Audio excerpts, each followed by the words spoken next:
folks, and welcome to another day in the Milky Way.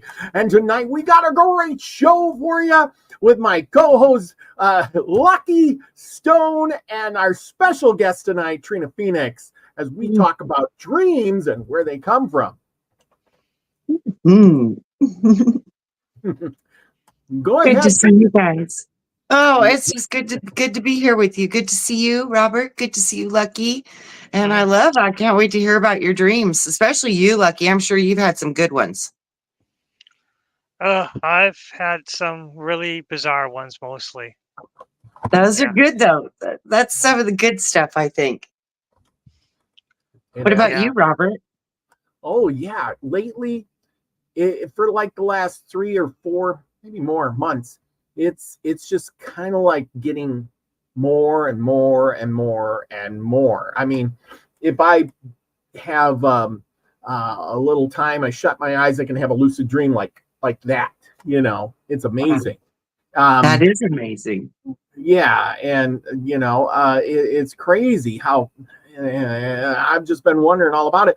But it seems like everybody's been talking about it for the last, I'd say, month or so, or maybe a little more, about how everybody's been having weird dreams about things. And even on Wayne's show, he was mentioning dreams and things on his last show. And I'm like, oh my gosh, well, that's got to be what we're going to be talking about, because it seems to be what's on everyone's mind. And I know we did shows like this before about dreams, but we really need to analyze this. I think I have a strong suspicion it has a lot to do with this alignment that we're in right now. Because the equinox, the lunar eclipse, super blood moon, harvest moon. I mean, the super moon, harvest moon. Yeah, it's crazy what's going on right now with the alignments. And I was getting some information a few days ago, and it was about the two mothers. And it was a concept I hadn't heard before. And when you are aligning Pisces and Virgo, that is the opposites of the chart, and those are the representations of the two mothers, because the Virgin, she's the one who's manifesting into the earth. So Virgo means house of bread. I'm bringing in earth. I'm making matter and making new life. And Pisces is the fishes. It's the water. It's the spiritual. So this is the foundation of that matter. So this is the two mothers. And this is also like the biblical references of the two Marys they spoke of in the Bible. It was Mary giving birth to the Spirit. And this is the same thing I think that's happening right now with us collectively. And this is why the dreams would be so powerful, because it's a way for the subconscious part of you to show you the potentials and where maybe you should focus your conscious energy, because this is the spiritual part of you trying to speak in its own really sometimes hard to decipher language nonetheless. But that's dreams are how our subconscious is trying to speak. Oh yeah, absolutely. The dream tends to speak in pictures and mood and emotion, I think.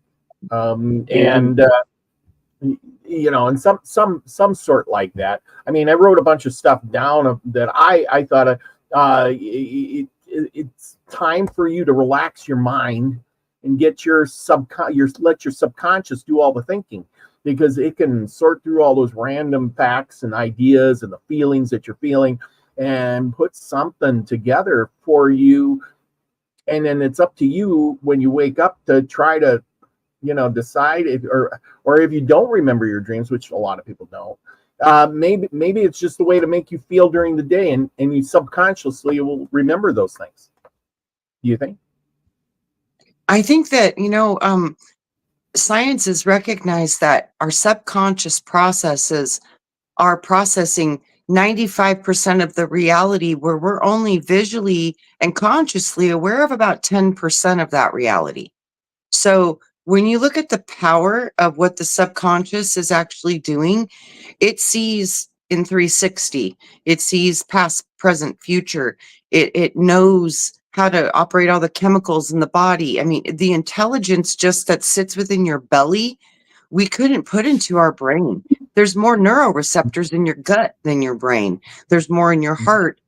There's more in your gut than your heart. So these intelligences that we're connected into through our body and the subconscious field, which I think is a direct link to the collective soul of the entire consciousness of the planet.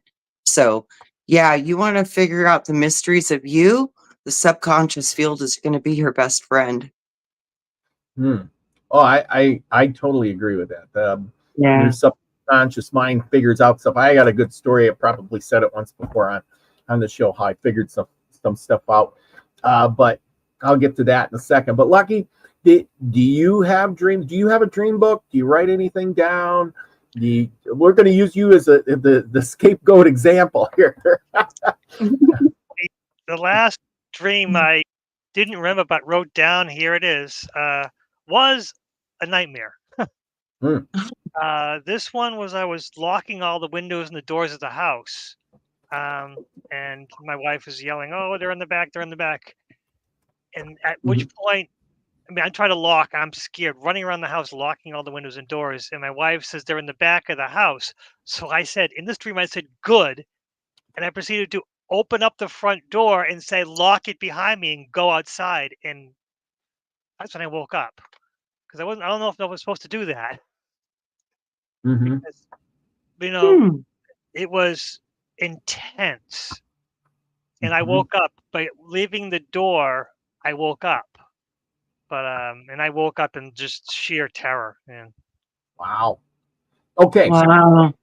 I got one for you now. I did a lot of reading on this, and it says it was talking about most dreams, probably 60% of dreams, are fearful dreams, scary dreams. Oh wow.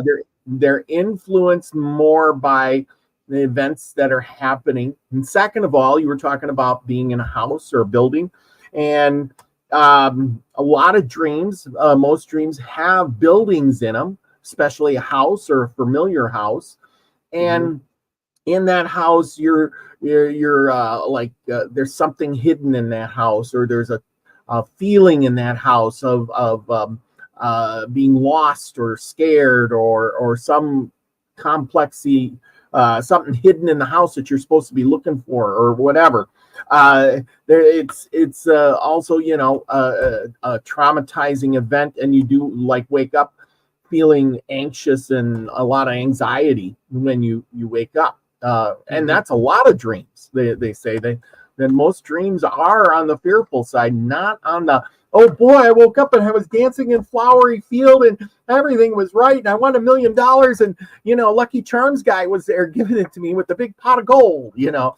Nah, not like that. So Trina, I want to ask you this then.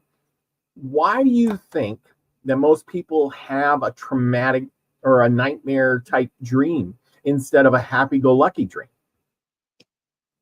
When I look at the dream that Lucky just explained, it to me, that's a cry from the subconscious.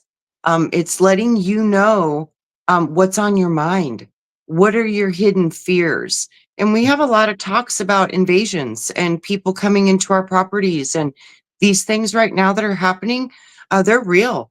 And I think that might be a subconscious, either a fear or a warning. So I would look at it very carefully as, okay, this could be a potential. And if it is, how do I want to handle it? And as soon as you found out that they were coming in through the back, you were like, perfect, lock the door behind me. I'm going through the front door. So you're like, where they're going to go, I'm going to go the opposite way. And that's a solution. So the subconscious is like, oh, okay, so you do have a plan. You know what I mean? You're seeing the open door.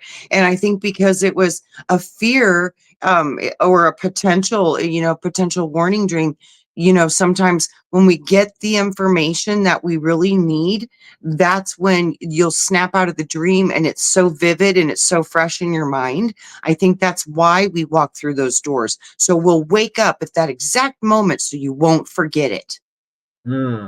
Yes. So Yeah. that's kind of what I was feeling when Lucky was sharing his dream, and that's how I would have interpreted that for myself.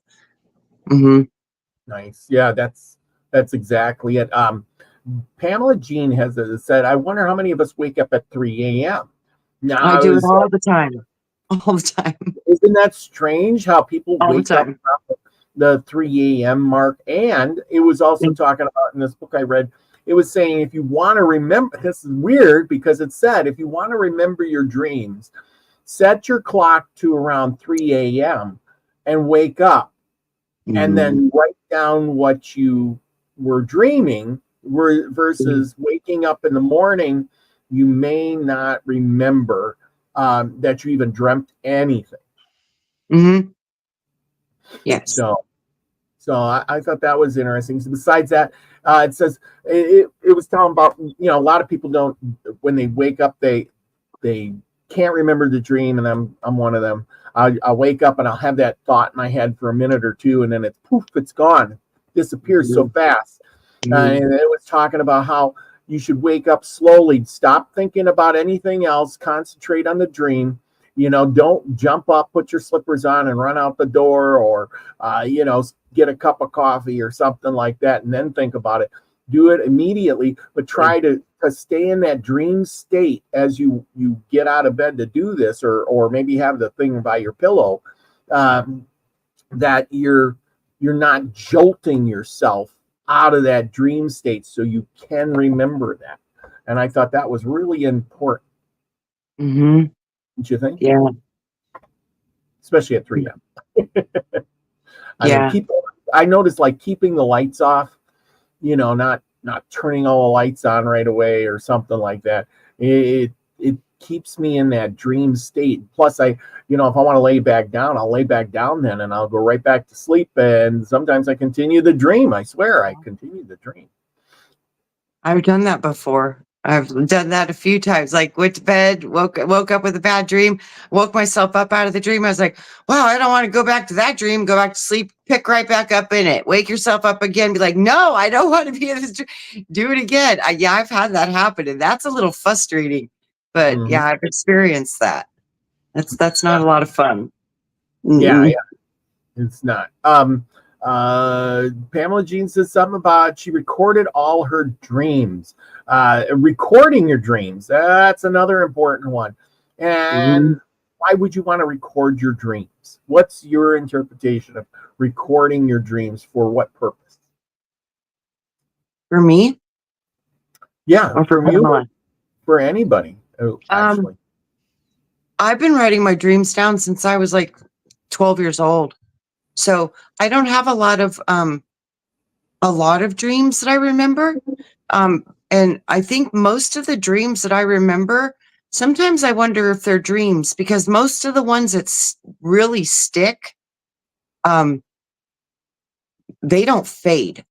So to me, there's a difference between those. And the ones that really stick out and do not fade, those are the ones I write down. And when I wake up, I can't forget them. So those are a little bit of a different, I think, experience than normal dreams. And those are the ones that I pay attention to the most. But like, even as a child, I used to have a reoccurring dream. I used to have two of them. And both of them finally resolved themselves. But when I look back now at those reoccurring dreams I had when I was a child, I mean, it took me so many years to try to process the first one that I would have repeatedly when I was a child. It was kind of a little bit like Lucky's, but mine was really weird. Like I said, scary and weird. And I started having this when I was a small child, probably between 8 and 12 years old. So I would have this reoccurring dream, and I was in this 2-story house, which I didn't have a 2-story house. So we had a basement, but I didn't have a 2-story house. So I was at the upper bedroom looking down at the street, and I could see police cars and flashing lights everywhere, but no sirens. It was just flashing lights, police cars. And it was like there was an emergency situation, but I didn't know what was happening. And I was looking out the window at all the lights and stuff. And then I had this thought, I had to go to the bathroom. So I was like, oh, okay, I'll walk in the bathroom. Well, all of a sudden I was in my childhood home. And this bathroom was the bathroom of my childhood home. And it was a pretty big bathroom, and it had a big bathtub in the bathroom with a shower and bath thing. And I don't know why, but when I went into the bathroom, before I went into to go to the bathroom, because the toilet was right across from the bathtub and the shower, I was like, I could tell there was something in the shower. So I went and I pulled back the curtain, and there was a guy fully clothed who had like drowned himself in my bathtub. But the weirdest part that I could not get out of my consciousness was before he took his life, he took his eyes out and he put them on the side of the bathtub. So his eyes were closed when I found him in my bathtub, and he was dead, and he had taken his eyes out. And it took me years to try to process that. And the thing that came to me, like in my late 30s, was I started seeing the differences in the world and the things that were transpiring and how things were changing really quickly. And then with, the involvement of the internet and all these things, it was just, I started watching, and it was like, when somebody removes their eyes, it's because there's something they do not want to see. They do not want to see. So it was very interesting. It was kind of like a premonition of a lot of future. A lot of people are going to refuse not to see. They don't want to see. They want to just to get out of this situation, and they don't want to look at it. They don't want to see it. They don't want to look at it. They don't want to be experiencing it. So I had a strong feeling that was a premonition for the future of many people wouldn't be able to process the events that would be taking place on the planet. And now that I look back, even now, I'm like, it seems like that was probably accurate for why I was perceiving that dream. Yes, I agree. Lucky, what do you think? Well, Trina brought up something very important, is that I write down a lot of dreams, but in the middle of the day, or what I call day, I'll remember my dreams that I had the night before, but those aren't the ones I wrote down. And I think that was a message to how you wrote down the wrong dream, buddy. And I keep forgetting to write them down, which I think I gotta stop myself and just write down. I'll remember my dreams like 12, 14 hours later, but those aren't the ones I remember writing down. Like, oh, I don't, this is weird. So I think there's a message just for the subconscious saying, yeah, you're doing it backwards, kid. Interesting. The subconscious does work backwards a lot too. I've seen that. So that's interesting. Yeah, it is interesting, which means I think I have to write down more. It seems to catch me to say, you're not paying attention.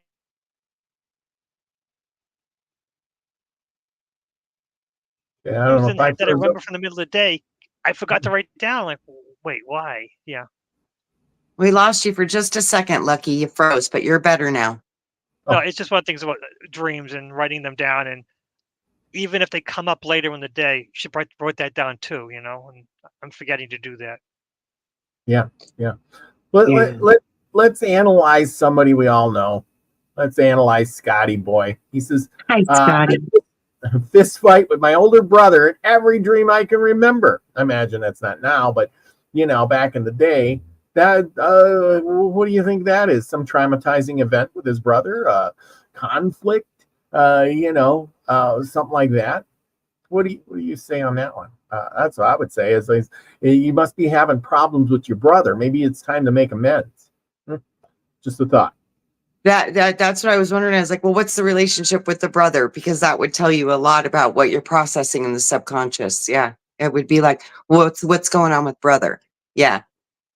Because that's going to be a lot about that. But yeah, when also too, when I was looking at dreams, a lot of people correlate, like when you dream of a family member, or a famous person, a lot of times, it's a familiar chain the brain can utilize, so they'll pick that image for you. But a lot of times, it can be a representation of your higher self coming in as a familial to give you a message or to try to guide or lead you into certain directions through the dream with a brother or a family member, and sometimes they'll even use like famous people, and that the energy of that famous person would tell you what the dream was about. So I thought that was kind of interesting too, because I used to dream of famous people a lot, and that used to really boggle my mind, because I'm not a big TV watcher and stuff, so I'm not a celebrity type, like I don't watch sports, so I don't know a lot of famous people that most people know. I'm just like, I just don't. So yeah, that was kind of interesting to me. I'm like, why am I dreaming of famous people? And one of the first ones I had was with Sylvia Brown. Do you guys remember the psychic Sylvia Brown? Yeah. Yep. Yeah. And I had a dream that I was at her house and we were having tea and we were talking, and there was a photo shoot happening, and my cousin was at the house and she was in this photo shoot, and we were doing capturing the essence of spirit photo shoot. And in my dream, my cousin was dressed like an angel, and she was like reaching down, like to hold her hands to help somebody up. And the image that was in my mind was soul retrieval. She's one of the ones that soul retrieval. And it was my cousin. So they used the image of my cousin to represent the angel that was doing the work of the soul retrieval. And it was like her eyes were beaming with light, just like I've seen the angelics, their eyes beam light. And it was just interesting. So that was a very interesting dream for me. And it was profound. And it was, like I said, and Sylvia Brown was the reference to her in my dream, was opening up to supernatural, trusting, what you're seeing and getting and believing. So I think the Sylvia Brown was a reference to the connection to the subconscious, the spiritual parts, the soul, the importance of the soul, the love and the support that the souls have that we don't see, but they're always around. It was all of that information was being brought in through those images of the photo shoot with Sylvia Brown. Wow. Wow. Yeah. Yeah, it's amazing. Sylvia Brown. I haven't heard that name in a while. She passed away Yeah. a number of years ago, but yeah, she Yeah. was a big one in for all of that stuff. And I see Pamela Jean says she didn't get the alien stuff right. Well, you know what? A lot of those psychics, they don't get a lot of things right. I mean, it's kind of a hit and miss. A lot of people, like at that time, a lot of people didn't have a strong awareness of an alien presence. So it wasn't very strongly identified in the collective consciousness, as to now it really is. I mean, thanks H.P. Lovecraft. I mean, wow. So yeah, we've just, but back in the day, there wasn't a lot of information about that coming up in the fields of even psychic stuff. So, Dolores Cannon is the one who seemed to bring a lot of that out to mainstream, and the volunteers and the soul missions. And this was all a lot of really new information. I think that's part of the evidence of the soul's evolution and how consciousness has been shifting. And we're truly now operating in higher multidimensional layers of thought and potential based upon things that are outside of our material realm, that are just sitting in dimensions right next to us, in our same space, but we have no able to perceive them most of the time. But now it seems like a lot of people are starting to see what we couldn't see before. So it's becoming pretty common. What's interesting? The Fire in the Sky movie with Travis Walton? Yes. The guy Yes. that got abducted. That happened right down the street from my cabin, and I actually met him before he was abducted when he was a teenager. Really? So, yeah.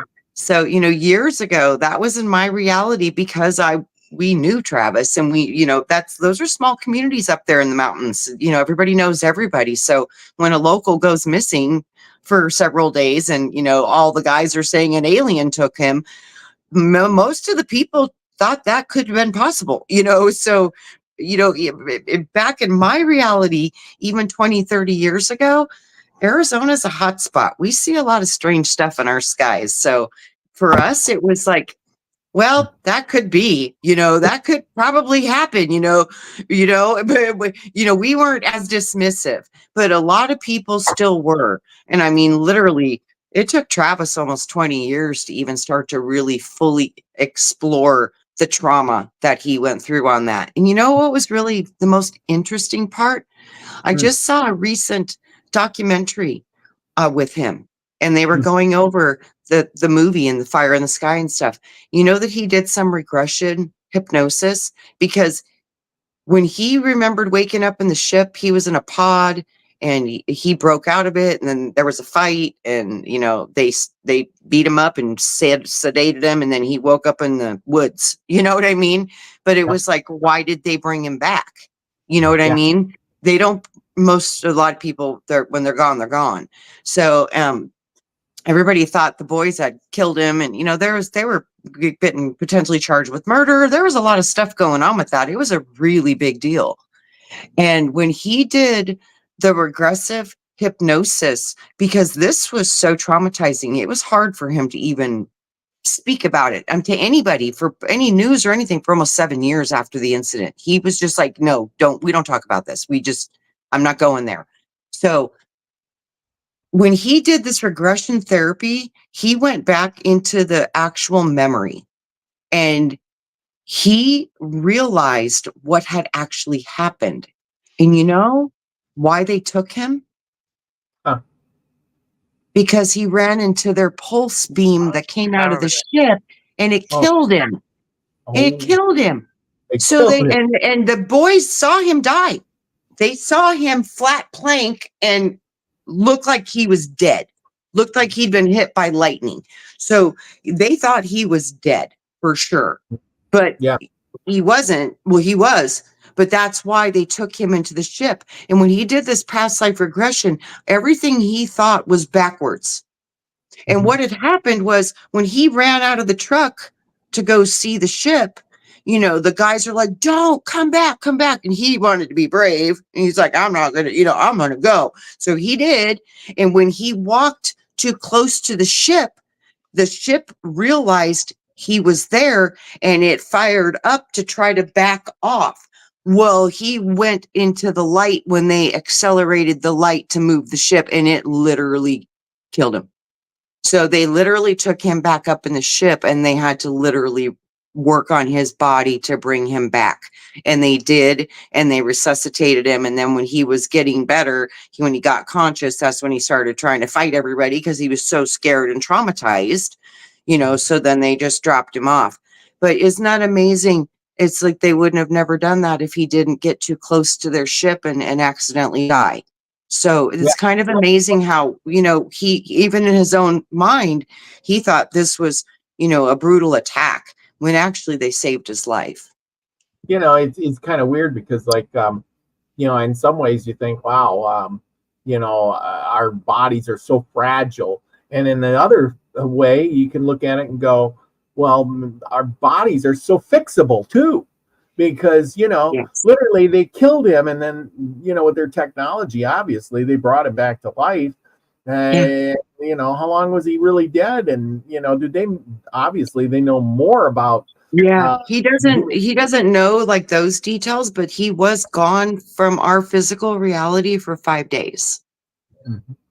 And the fact that, they can block out our memories.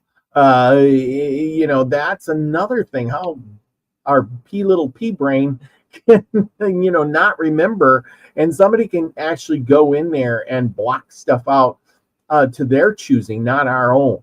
It makes you wonder on the dream thing. Speaking of all of this, and this is just a crazy thought, do you think that the aliens are, or putting stuff in our dreams or changing people's dreams, certain people, picking them out as experiments, or maybe so that we all feel like if I was an alien, that's the way I always do it. If I was an alien and I was going to make contact with people, I would put it in their dreams so that they wouldn't be so scared when they actually met me, or something like that. What do you think? I think it depends on what kind of alien. which what are you dealing with? Because there's many kinds of aliens, like there's many kinds of people. They're not all the same. So, and then you look at the whole alien, it's like, I don't know if I like the word alien anymore, because pretty much we're all one family expressed in a billion million different forms, from trees to animals to aliens to humans to dinosaurs to whatever. All of it. And when you look at time, we used to look at time as a line, but now we know time is a sphere. So, time is not what we think. It's only relative when you're in Earth. Even when you go up into outer space, the astronauts say time is different. It doesn't exist up there. It's different. Things are different. It has to do with the construct of where you're living and existing is the information you're receiving. So your body's specific to where you were created or born. So with that, many of these probably aliens probably are organic. And that's why they are so connected to the humans, which means they're our cousins. Yeah. In all actuality, they're probably just our cousins. So, that's Well, a yeah, potential. if that story of Enlil and Enki is true, then that we do, they use some of their DNA to make us who we are, hundreds of thousands of years ago, maybe. I don't know. It's just the thoughts. It sure seems like there's a lot of evidence to support that. When we have a dream, and this is are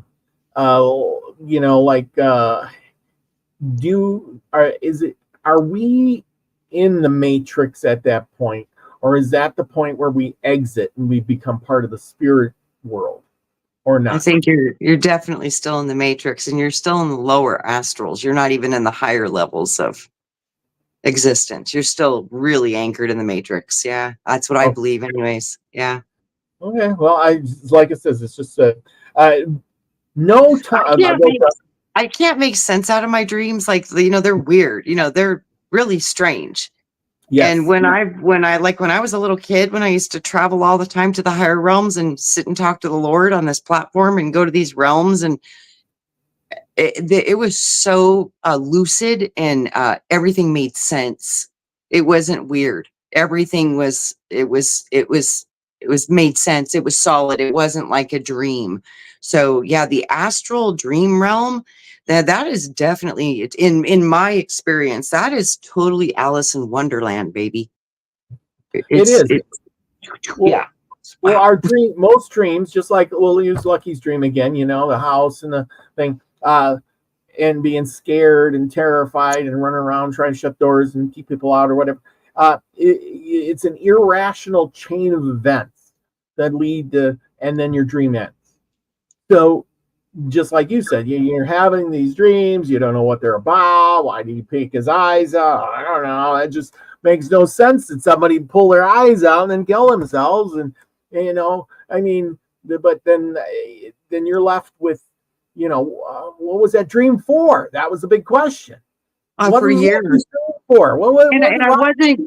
I must not have been getting it, Robert, because I kept having it. So obviously I wasn't getting the message, because I kept having it. So yeah, that was exactly, it was like, why am I still having this stupid dream over and over again? And I don't understand what it means. And I was a little kid. I didn't ever see no movie where people poke their eyes out and stuff. I had no reference to that. So I was very confused. But now when I look at things, I'm like, I can see why people wouldn't be able to process what they see. I can understand that as an adult. But boy, I couldn't figure that out when I was a kid. I had no idea what that was. What this, I was like, I don't get it. Yeah. Lucky, your dream. Let's get back to your dream for a second. Is this the first time you've had that type of dream or that scenario? Or is this a recurring thing too? Yes and no. The problem is that dream was specifically to that house and the specific monster in the backyard. Yes, that was the first time for that. It was also probably the first time I actually ever left the house, had locked the door behind me, became action oriented. It was probably the fastest.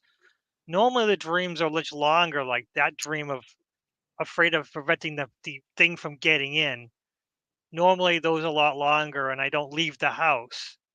I do yell and get angry and get ready, but that was the first time in a dream when I left the house.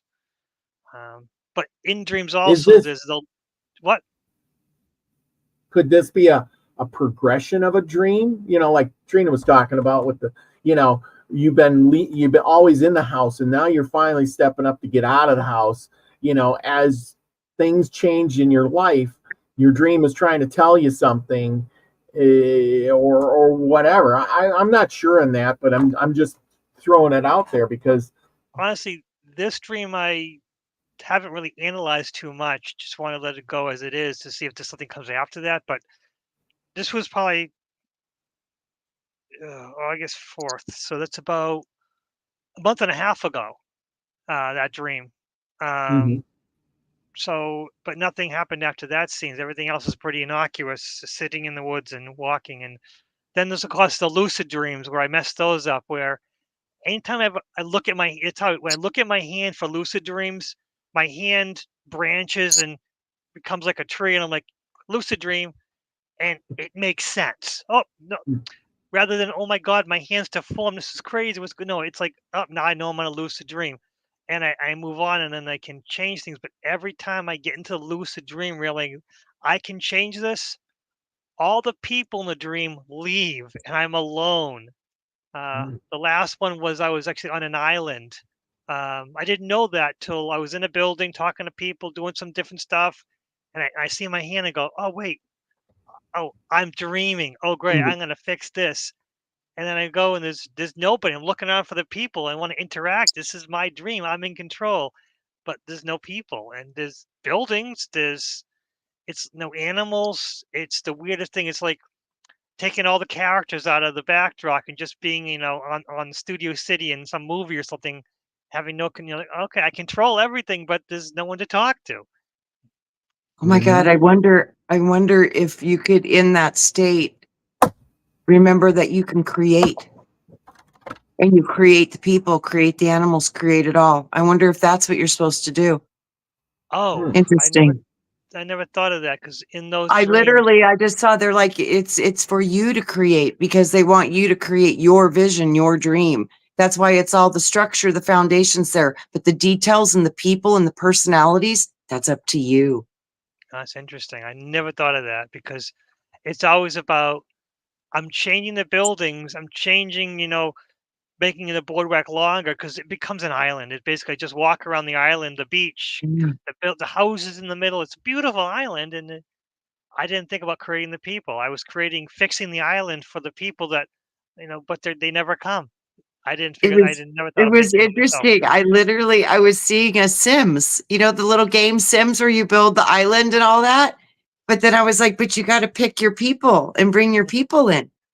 And that's Interesting. what I was seeing is so that's yeah, that's interesting. But that's literally I was just drawn. It's like because he's supposed to create it and Gotcha. create the people in your world that you would like to see, the mentors, the people you love. And yeah, it's like this is when you become lucid, that's when you have the opportunity to really become the magician. And you really can do and create anything you are brave enough to conceive and go for, because that is the brilliant part about dreams. And it's a really strong foundation I think you're building for your human. Because I've done pretty crazy things in my dreams, and one of the things I did in my dream was I had to go through fire, Ooh. and it was like a test, and it was like, "Are you gonna fear it?" And I was like, "Nope," and I just went straight through it, and it didn't hurt me. And then I was literally about 7 years later faced with that scenario. My house was on fire, and the way out was on fire, and I had to Oh. choose to run through the fire or go out the back door and not be able to get to the water, and it would take a lot longer. I just, I literally went right back to that moment in that dream. And I said, I'm going to run right through it. And I didn't singe a hair on my head. And then the most amazing thing, which was transformational for my daughter. She was going through a hard teenage time. She was a little bit of the getting bullied. And I was like, everything changed when she kind of went into this action with me, because I said, I'm going through the fire. I want you to go out the back. Help me. We'll try to put the fire out as best we can. Call 911. I said, but I'm going now. And I opened the door and I said, don't follow me. And I ran and I slammed the door behind me and I ran right through the fire. And I literally got to the bottom of the stairs and literally 1,000, 2, 1,000, 3, 1,000, boom, the door flew open and she ran right behind me. And I couldn't believe it. She faced her fear with no fear. But you know what? She would have never done it if she didn't see me do it. Mm-hmm. So it's like, these things might get you ready for things that are coming in the real world. Man, go for it with brave, fierce determination that you are unstoppable, untouchable, and eternal. And it doesn't matter. Just do the best you can with what you got and go for it. But don't let fear stop you. Don't let it stop you. Yeah. Steve Bose says the same thing. He says, there's nothing to fear. It's all you. Yeah. True. I mean, especially in your dream, you can realize that it's in your dream. It's all you creating that. I mean, I want to bring up something before. Scotty Boy had pointed out that there's no time. He can't find time in his dreams, and he even looking for a clock. He's always looking for time. And I noticed that when I'm in a dream, it seems like years will pass or lifetime or almost, it just seems like 2 seconds is like weeks. Why is that? I mean, there is no time in a dream. Do you have the same problems when you go to dreaming? It's like, man, I'll just like, holy cow, when was I living that? I think time is only what time is while we're in human form. Mm-hmm. And as soon as we're not in the human form, the time is not the same. So time is just is a reference point for our biological existence in rhythm with the sun and the moon on this planet. But as soon as you get outside of this construct, there's no time. And everything is now. Everything is in the present moment now. And then you start to see that you can go backwards and forwards in time with consciousness. So consciousness is time. Time is consciousness. And your consciousness is receiving the signals based upon where you are as consciousness. So if you're in the astrals, no, there's no time. You go out of your body, no, time gets really weird. The only place time is what we expect time to be is when we're in the third dimensional reality. But as soon as we get out of that, those laws don't apply anymore. So I think time is just a reflection of our consciousness based on our avatar. Yeah. I don't know. I think you're right. I don't understand the time thing, but it freaks you out when you wake up and you're like, wow, I don't know what day it is. Lucky and that's a thing that makes me forget my dreams most of the time. When I wake up, the first thing is like, what day is it? Do I need to get to work? Where do I need to go? That's the thing that breaks my dream. It's like, because I wake up, I'm like, oh, what day is it? Where do I got to go? It's you instantly get into program mode. Yep. It's so instant and so fast. It's so hard sometimes to anchor into where was I just in my dream, because when you wake up into this reality, it's like you literally get plugged into it. Mm-hmm. Yeah. Time is really funny, and you don't know what it is. That's my biggest thing as I wake up and I'm like, I have to really look around and find the clock, and it makes you wonder how relevant is time. I mean, we invented it. There is no such thing as time until we made a clock and put it out there. Is there? What are your thoughts? No, that's true. I mean, that's one thing about time is that I use my cell phone for my alarm clock because I hate it, and I hate the cell phone. I hate the alarm clock. But if I don't get waken up by an alarm clock, basically the alarm clock tells me it's a work day, and that's about it. If my alarm clock doesn't go off, I don't know it's a work day or not. That's and then so if I wake up and it's not an alarm clock, I'm pretty relaxed. Okay, no, there's no problem. But it's the alarm clock means get up and go. So in time to me has been really weird. Honestly, time is speeding up and slowing down sometimes, but in the dream world, I never have a problem with time. I never have I even looked for clocks. Hmm. I have tried to read books in dreams, and I can't read them, but Hmm. clocks, I don't know, have I ever looked for a clock in No, a no. dream? Look for a clock. I've never seen a clock. Never thought about time in a dream either. But this is one big one I want to bring up. And Trina, I think you're going to have a lot of the answers for this. And it's right up your alley. Dreams of past life trauma in children. Children who dream of an event like a drowning or dying, and they're having trauma this while they're a child, even being in childbirth, and they're having that traumatic experience dream and wake up and and the parents don't know what to say. What do you say to that? I say that that's real. I have seen too many people and even adults that have these past life traumas anchored in their body. That's the one beautiful thing when I started becoming an energy worker.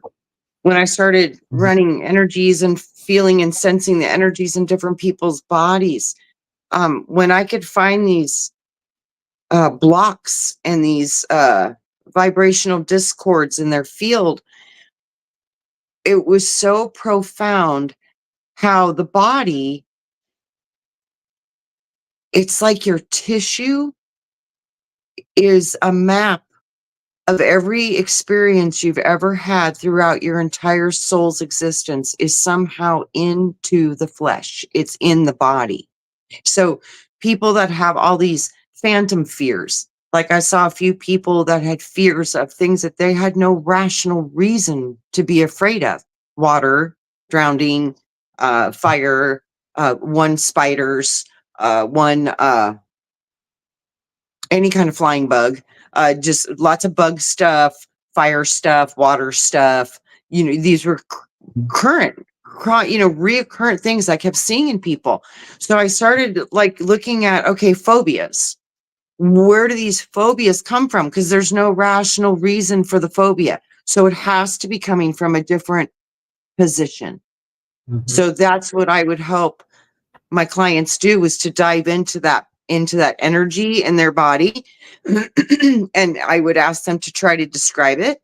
What does it look like? Does it have a color? Different things. And through that exploration, they would start to tap into a vision, a memory. And most often it was not from this lifetime.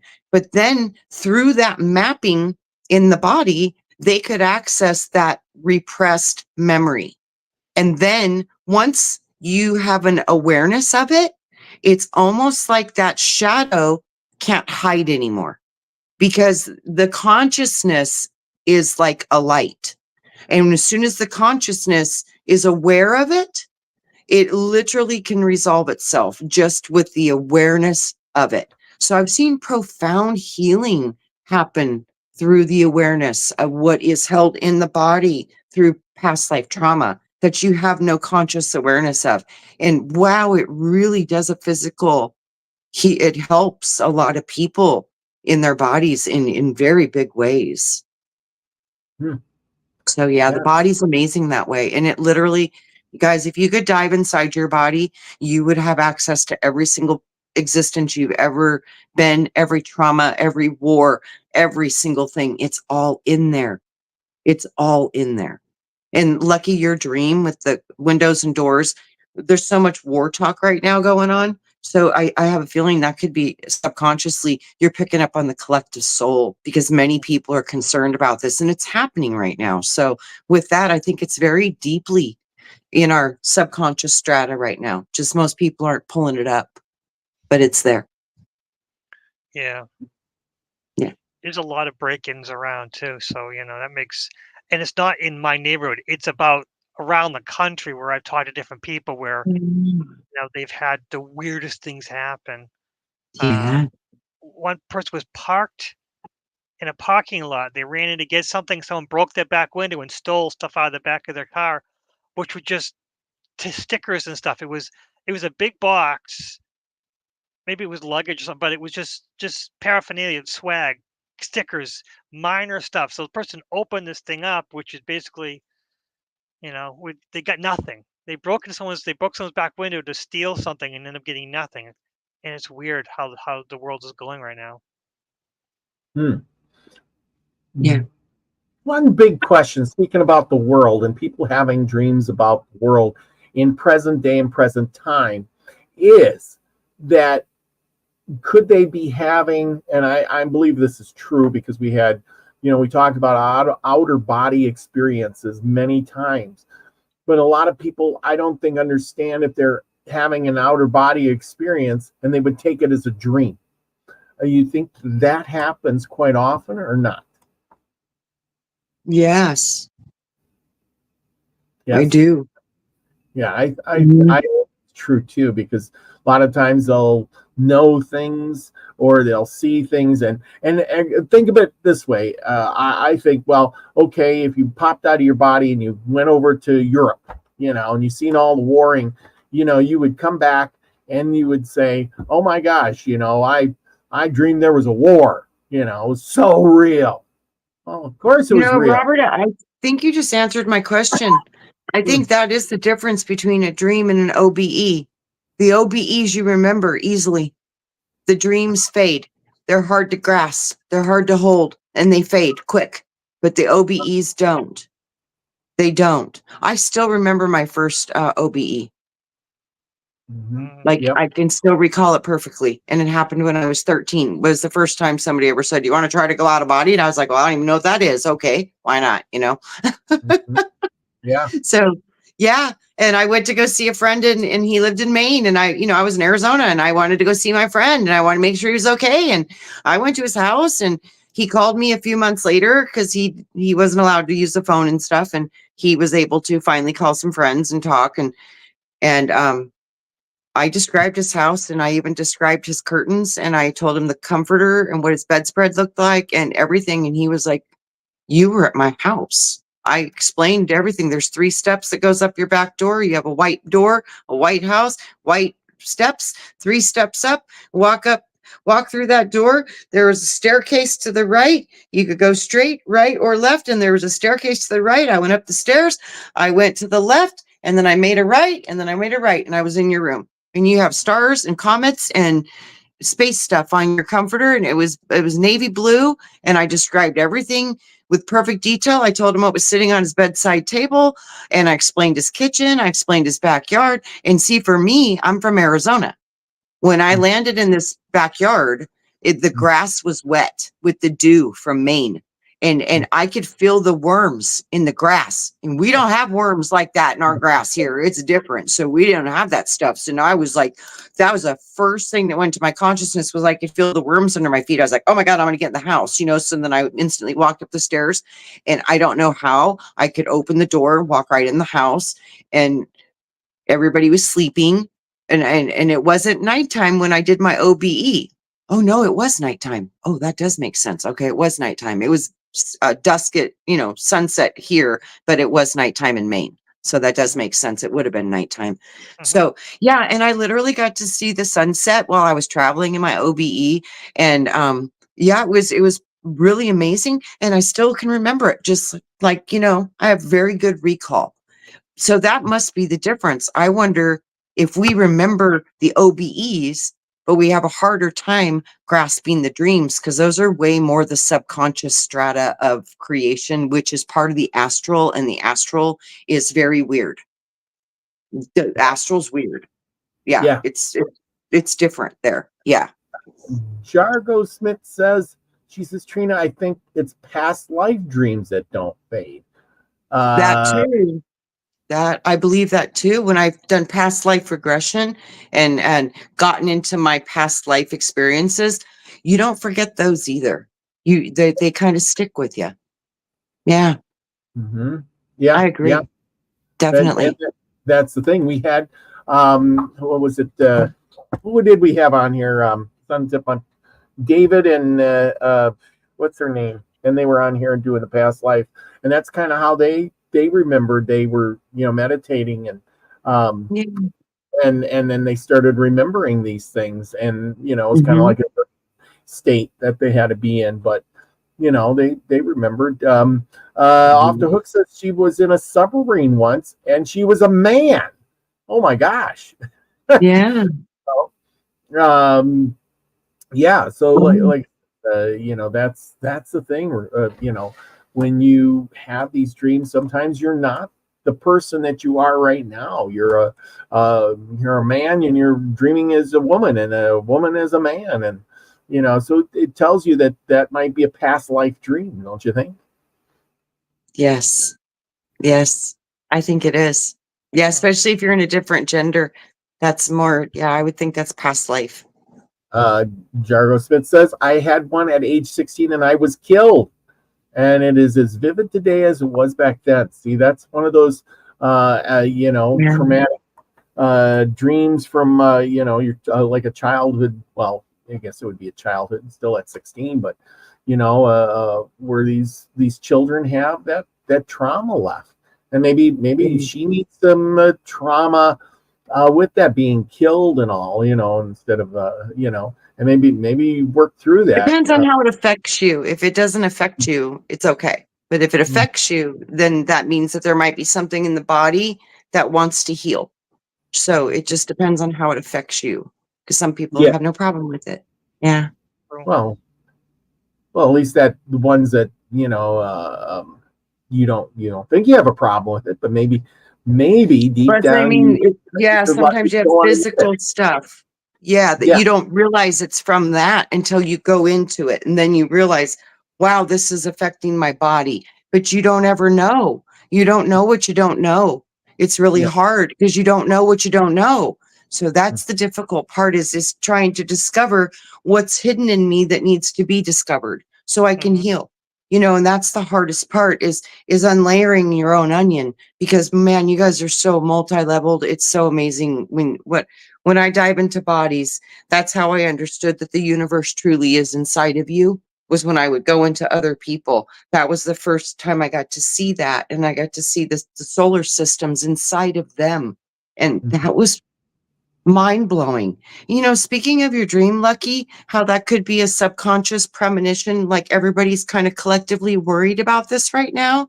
The last real vivid dream I had was the one about my dad in that boat, and we got to see all the dimensions open up in the sky above us.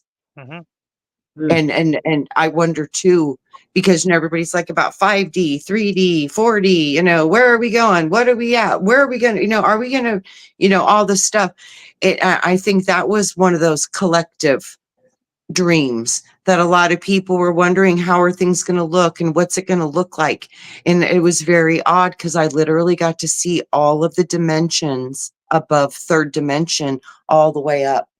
Wow. And everybody could see it. It wasn't just me. It was everybody could see it. But it was like a parting of the sky, like it went like that, so it was like it started smaller when we were looking up, and then it got bigger as you looked out. You could see it going this way and this way. So it was really cool. But I got to see the astrals and the different dimensions, and it was amazing. And I was explaining it to my dad. I was like, Dad, those are the dimensions right above us. Those are just higher vibrations. We just can't see those because we're in a human body. I said, but you see that when you're in a spirit body. I said, but we're still alive. So I don't know why we can see this right now.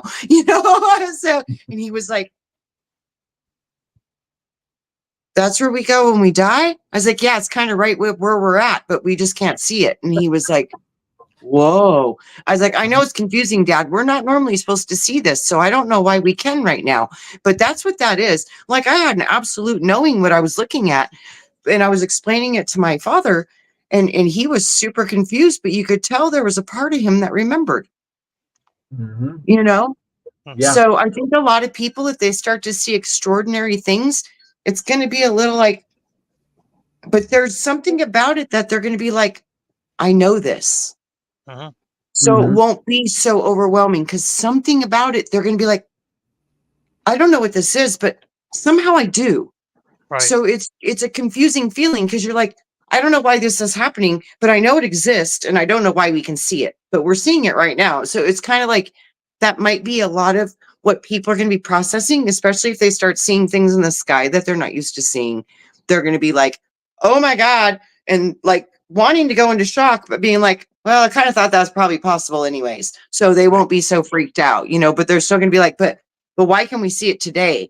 And we haven't seen it. And we know it's been here a long time, but why today? You know, I think that might be a collective response is like, but why can we see this?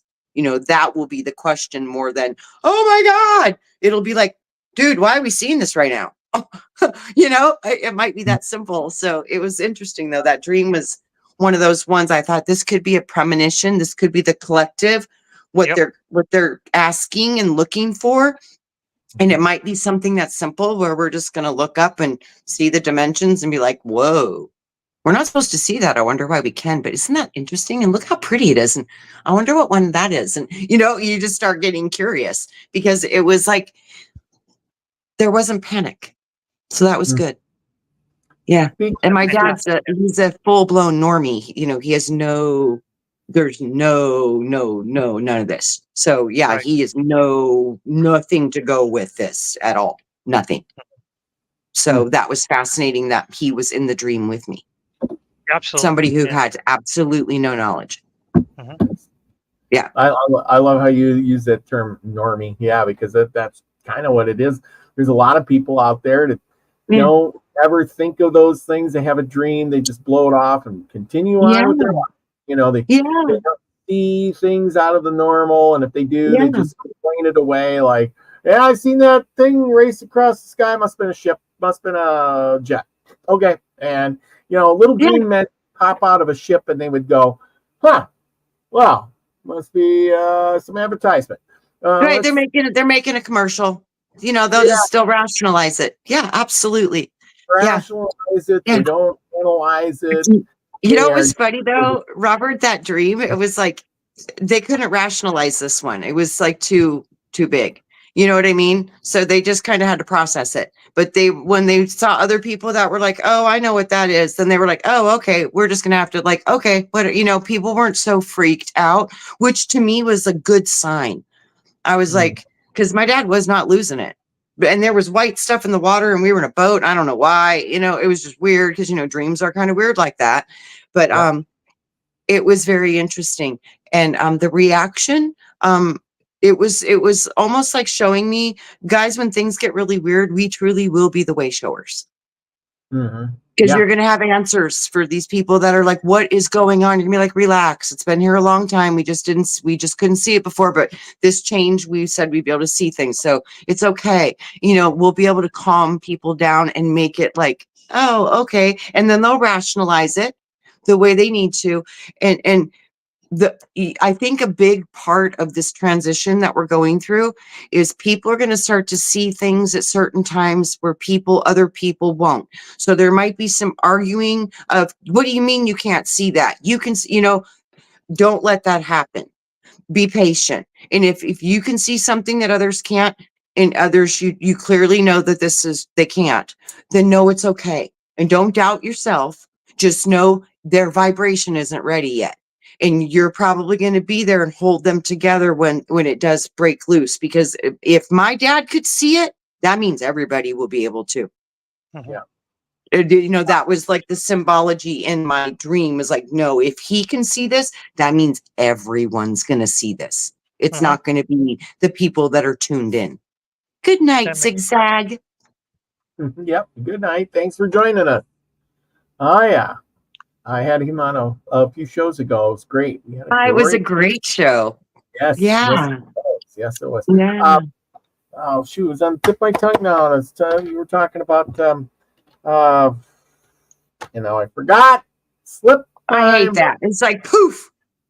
Oh, you were talking about the dimensions and speaking of dimensions, in the beginning of the show, you were talking about the moon, the stars, the alignments and stuff.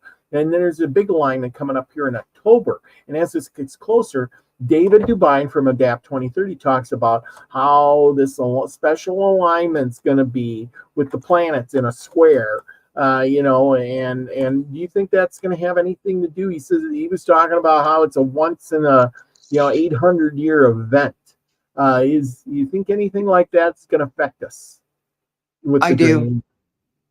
I do. Yeah. I do. I think David Dubine, he's very intuitive. He's Mhm. very he's really got a good strong pulse on what's coming. So yeah, I would look at what he says and take that kind of seriously. And he is absolutely right. The power that the planets have on us as physical people on this planet of Earth, it really does. It does all work together. So I think absolutely he's right. I think this is the new foundation being set for the Aquarian age.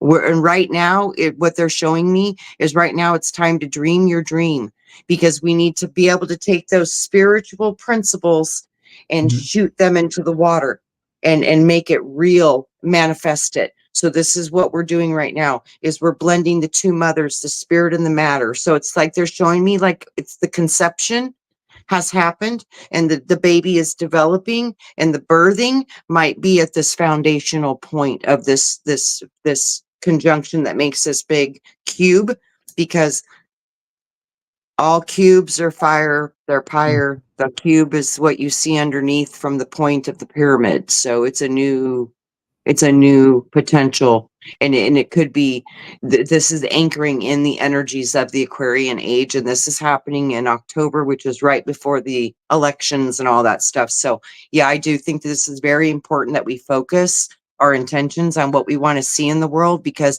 we're building very important foundations right now for what is going to manifest in the very near future. Well, I totally agree. Totally agree. Um, Yeah. yeah, it's all happening fast. Oh, it is. Anyway, especially being happening fast. Our hours went by, and let's wrap it up. Last thoughts, Lucky. We'll start with you.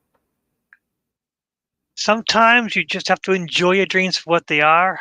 You write them down and just let them be. I find the best analysis for my dreams is when I write them down and let go and return to them even a week later to say, okay, now let me look at this, and figure out what these could mean. Because sometimes, especially the scary ones, you get stuck in that scary scene and you may not see the actual message there. Mm-hmm. Mm-hmm. Mm-hmm. Yeah, that's true. That is true. Just enjoy them. Yeah, Trina. Mm-hmm. I think Yes. dreams are the windows to the parts of you that you may not be able to see with your conscious awareness. So I love all the potentials of the dreams, the lucidity of them. If you can get lucid, and the way you can practice being whatever you can imagine. And I love the way that they can guide you. They can warn you. They can show you what potentially might be coming. And I also love the fact that when we can get past our trauma, that's when I think our dreams are going to start to turn into platforms of creation. Just like Lucky's, the empty buildings. It's time now to create, to manifest the people, the flowers, the life, the animals, the life. And that's what we are. We are representations of life expressing itself in a dream. So dream a good dream. Oh yeah, absolutely.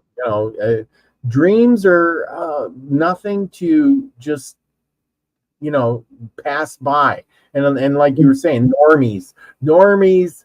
That's a good word. They pass everything by. They don't think about it. I It's gotta give the normie credit to Cliff High, because it's stuck in my head and it's a great term. I think it's accurate. I like it. And it's, it's kind of yeah, nicer than some of the other words. I like it. Normies, Cliff High. Thanks, Cliff Thanks, High. Cliff. Yeah.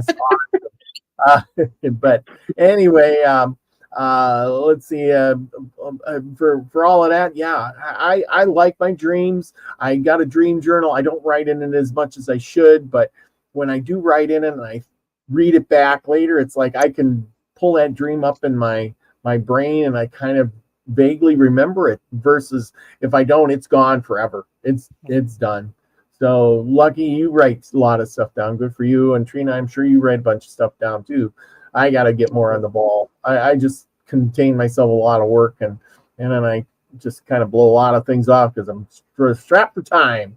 But you got to make time, I guess. You just got to make more time. That's what I'm saying.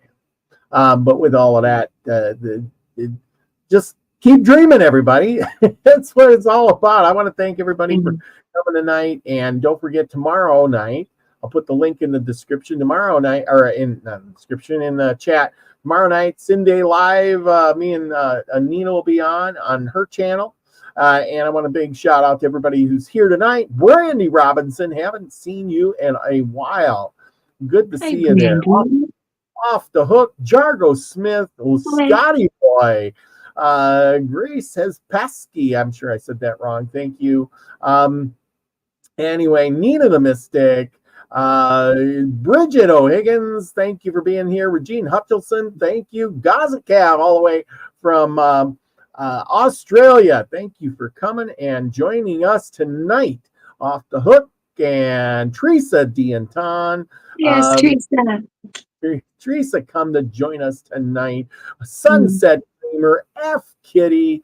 Let's see. Man, oh man, did we have the people in here tonight, all from all places and parts, and I don't want to miss anybody. But yes, thank you everyone for showing up tonight. We even had a few new ones in here that I can't remember what they're. But anyway, thanks to everybody. Zigzagzilla, I forgot. Zigzagzilla, yeah, Steve Bo, and Pamela Jean. Now remember, everybody going over to Max Vision should have a show on tonight and do some remote viewing. Hey, that's almost like out of body experience. Only you're staying in your body and you're staying conscious. But I notice when I do the remote viewing and I'm really tired, I have better results because I'm not filling my brain with a bunch of stuff. So I'm kind of almost lucid dreaming, and then I get it. I just get it better faster. So just think of it like that. Dreaming is like your remote viewing, right? Yeah, can be. Oh yeah, Off the Hook says they had a session last night. Well, there you go. Have another one tonight. I'm sure he's on somewhere there. I just didn't find it. I've been too busy clicking. It's been a busy night here, but I want everybody to go out, get yourself a dream journal. If you haven't got one, write some stuff down. Write it down today. Maybe don't do it every day, but try to do it and then read it back to yourself. Scribble some notes. Remember, get up slowly when you have that dream. If you want to get that dream, set your alarm clock for 3:00 in the morning. It'll wake you up, and then you just, hey, I got to write what I was dreaming down, and write it down as fast as you can, make some notes, and then fill it in later, whatever. And maybe you'll have a good experience. If you do, let me know. Send me an email. Link is in the description below. And remember, most of all, everybody, go out, do something nice for yourself and for other people. It's very rewarding. And that's what makes you who you are, because you are the frequency you want to receive, everybody.